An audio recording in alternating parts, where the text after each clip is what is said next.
Welcome to the Deep Dive, where we take a stack of your sources and extract the key insights that will radically change how you think and work. And today we are jumping into 21 really practical principles for conquering procrastination. We're talking about a concept that's, well, a little aggressive. The idea of eating a live frog. That's right. And our mission here is to really break down how this, is this intense metaphor translates into real success for you. Giving you the mental toolkit to start being a high performer, maybe as soon as tomorrow. Exactly. So let's just unpack that metaphor right away because it's really the engine for this whole thing. What exactly is the frog? The frog is essentially your biggest, most important task. So. It's that one thing you're most likely to put off, usually because it's hard, but it's also the task with the greatest possible positive impact on your life. So not the easy little email that feels like a quick win. No, definitely not. It's the big strategic report, the tough phone call, the thing that actually moves the needle. And the core idea here is that successful people don't actually try to do everything. Not at all. They master the art of eating that one big frog. True success is about your ability to just concentrate single-mindedly on that most important task and see it through to completion. It sounds so simple, but it just goes against our nature, doesn't it? Yeah. We want comfort. We do. And that's why the book gives us 2 rules right from the start to fight that instinct. And they're the foundation of the whole system. What's rule number 1? If you have 2 frogs, eat the ugliest one first. The ugliest one. So the biggest, hardest, most important one. You start there. You start there. Don't get distracted by the little tadpoles swimming around. And the second rule. The second rule is all about killing hesitation. If you have to eat a live frog at all, don't sit and stare at it for very long. Just do it. Just do it. You have to build the habit of tackling that major task first thing in the morning. No overthinking. And the reason for all this discipline is this hard truth the book mentions. That you will never, ever get caught up. The tasks will always keep coming. Control doesn't come from a clean desk. It comes from changing how you think and focusing your time on the very few things that truly matter. Okay, let's jump into the first big piece of this. The foundation of productivity. And it starts with clarity. The book calls it setting the table. Yeah, and this is so important because if you don't have clarity, you have no idea which frog to eat. And stats on this are pretty shocking. They are. Only about 3% of adults have clear, written goals. And if you don't know your destination, you can end up doing something really well that just didn't need to be done at all. The classic ladder against the wrong building. Exactly that. So to fight that, there's this 7-step formula for goal setting. It's like a blueprint. It is. Step 1 is simple. Decide exactly what you want. Be specific. Good, then. Step 2, write it down. A goal that isn't written down is just a wish, That's just a dream. It is. Then, step 3, set a deadline. You need that urgency. Step 4, make a list of everything you need to do to get there. Okay, so that's the planning part. Then we get to the action. Right. Step 5 is to organize that list into a plan by priority and by sequence. Step 6 is the key. Take action immediately. I love the line in the book about this. Me too. An average plan that you execute with vigor will always, always beat a brilliant plan that just sits on a shelf. And the final step. Step 7, resolve to do something every single day, even a small step.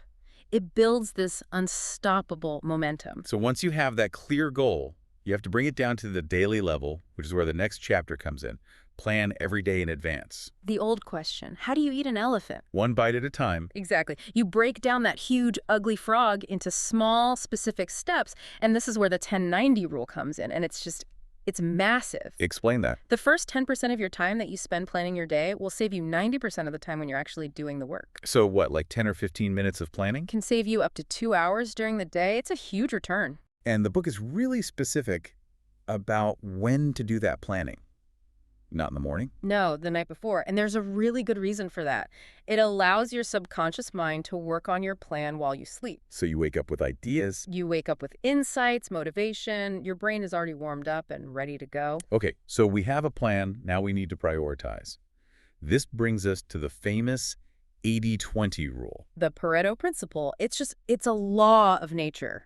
20% of your activities will account for 80% of your results. So on a list of 10 things, only 2 of them really matter. Or maybe only 1. Yeah. And the whole game is identifying that 1 or 2 things. But there's a warning that comes with this. Which is that our natural tendency is to do it backwards. Completely backwards. We procrastinate on the vital few, that top 20%, and we keep ourselves busy with the trivial many. We answer the easy emails, we clean our desk. And we get this fake feeling of accomplishment. All while that big, important frog is just sitting there looking at us. The most valuable tasks are almost always the hardest. That connects right into the next idea, which is consider the consequences. This is how you determine what's truly important. A task with big potential positive consequences is a top priority. A frog. Right. And a task where not doing it has serious negative consequences. Now, that's also a frog. It's all about long-term thinking. A long-time perspective is one of the best predictors of success because it sharpens your short-term decision-making. And this leads to what the book calls the law of forced efficiency. Which is, it's brutally honest. It just says there's never enough time to do everything, but there is always enough time to do the most important thing. You have to be ruthless. You do, which is why you need a system to constantly find that one thing. And the book gives us 3 questions for that. 3 questions you should be asking yourself all day long. 1, what are my highest value activities? Okay. 2, this is Peter Drucker's question. What can I, and only I do, that if done well, will make a real difference? And the third one is the most immediate. It is. What is the most valuable use of my time right now? The answer to that last question, that's your frog. Okay, this brings us to a fascinating idea. Creative procrastination. It almost sounds like an oxymoron. It does, but it's actually really smart. It's about being deliberate and thoughtful about the things you choose not to do. So you're not just procrastinating on everything. No, you're consciously deciding to put off the low-value tasks, the tadpoles. You have to decide what your posteriorities are. Things you'll do later, or less of, or maybe not at all. Exactly, which requires you to use the most powerful word in time management. No. No. You have to learn to say it politely but firmly to protect your time for the frogs. We're so afraid of disappointing someone in the moment that we end up sacrificing our biggest goals. And that's hard to do. It feels easier to just say yes. It is hard, and that's why you need an external system to back you up. That system is the ABCDE method. Okay, break this down. How does it work on a daily list? It's simple. You go down your list and you put a letter next to each item. A tasks are the must-do items, serious consequences if you don't do them. And your A1? Your A1 is your biggest, ugliest frog. Got it. What about B? B tasks are should do, mild consequences, like returning a non-urgent phone call. And the rule is you never do a B task when an A task is left undone. So you're not allowed to clear the small stuff first. Never. C is for nice to do, 0 consequences. D is for delegate, and E is for eliminate. Get it off your list entirely. And the discipline is just starting on that A1 and sticking with it. Sticking with it until it is 100% complete. This all seems very individual, but the next chapter looks at it from a job perspective. Focus on key result areas. Right. It asks the question, why are you on the payroll? What specific measurable results are you hired to get? These are your KRAs, maybe 5 to 7 of them. For a manager, it might be planning and delegating. For a salesperson, prospecting and closing. The exercise here is to grade yourself 1 to 10 in each of your KRAs. Why is that so important? Because your weakest key result area sets the ceiling for all your other skills. And we almost always procrastinate in our weakest areas. So you have to shore up that weak link. This leads to the great question. It's a question you should ask yourself constantly. What one skill, if I developed and did it in an excellent fashion, would have the greatest positive impact on my career? And whatever that skill is. That's your current frog. Right. You could be just one skill away from a huge breakthrough. Then there's the law of 3. Yeah, this is a powerful clarification of the 80-20 rule. It says that 90% of the value you contribute in your job is probably contained in just 3 core tasks. So find your big 3. Find your big 3, focus on them, say no to everything else, and your productivity can just explode. You can get more done in less time. And the book makes it clear this isn't just about working harder. No, it's about life balance. It's about quality of time at work so you can have quantity of time at home. Eating your frogs efficiently gives you back your life. Okay, let's talk about getting started. Segment 3, activation. Even if you know your frog, it can still be intimidating. So prepare thoroughly. You have to remove every possible barrier to starting. Clear your workspace, get all the information you need, have everything ready. So there are no excuses. 0 excuses. The book warns that so many great projects never even start. because people fail to do the simple, boring prep work. Yeah. You just have to get it 80% right and then correct it later. And if it still feels too big? Then you use the Sahara Desert analogy. Take one oil barrel at a time. Explain that one. When crossing the Sahara, they put oil barrels every 5 kilometers. The journey is huge, but you only ever have to focus on getting to the next barrel. So you just take one step. You break your giant frog into one single visible step, and you just focus on that. Inch by inch, anything's a cinch. Another source of delay is lack of skill.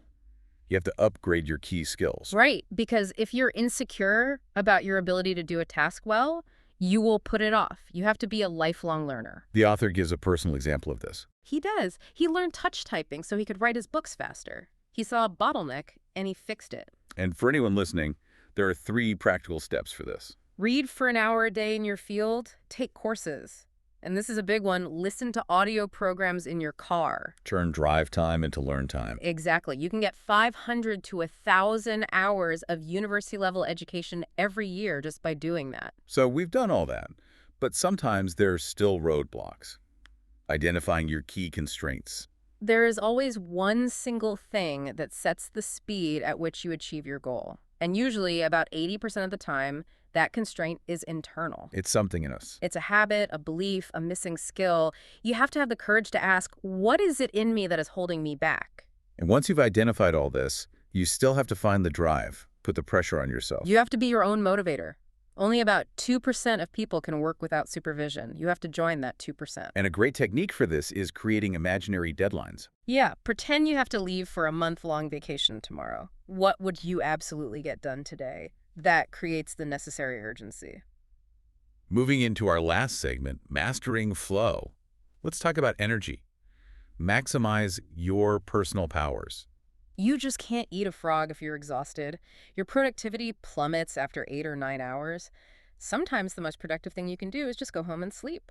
So know your own rhythms. Know your peak energy times, which for most people is the morning, and schedule your biggest frogs for then. And protect your health. Take a full day off every week. Exercise. Then there's the technological trap. Getting out of the technological time sinks. Oh, this is a huge one today. We are, psychologically breathless from the constant pings and notifications. Technology needs to be a servant, not a master. Exactly. The 80-20 rule applies to email, too. 80% of it is junk. You have to create zones of silence. Turn your phone off for an hour in the morning and an hour in the afternoon. The world will keep turning. The world will be fine, I promise. And for those tasks that still feel monumental, there are a couple of techniques to slice and dice the task. Right. There's the salami slice method, where you just commit to doing one tiny slice of the task. Okay. And then there's the Swiss cheese method. You just decide to work on it for a very short set amount of time, like 5 or 10 minutes. You just punch a hole in it. And what does that do psychologically? It triggers what's called the compulsion to closure. Once you start, your brain wants to finish. It gives you that little hit of endorphins that motivates you to keep going. And to make that work, you have to create large chunks of time. Yes. Important work needs unbroken focus. You have to schedule appointments with yourself, 60 or 90-minute blocks where you do not allow interruptions. And finally, you need speed. Develop a sense of urgency.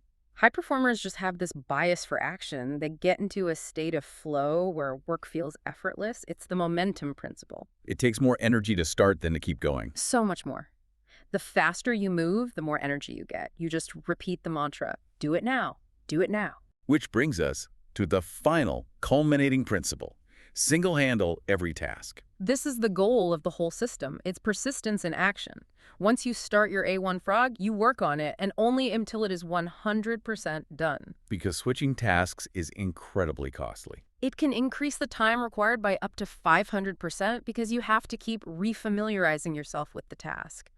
Working nonstop on your #1 priority. That is what builds character and guarantees success. That is just an incredibly practical and powerful system. The core message really is so clear. It is. Your success hinges on one habit, eating your frog first thing every day. Using these frameworks like ABCDE and the Law of 3 to make sure you're eating the right one. That's the whole game. Practice these principles until they become second nature, and your success is practically guaranteed. So for you, listening right now, what does this all mean? If you were to apply the Law of 3, what are your 3 most valuable tasks? Figure out your A1, your ugliest frog, and then, without looking at it for too long, Eat that frog! thank you for joining us for this deep dive.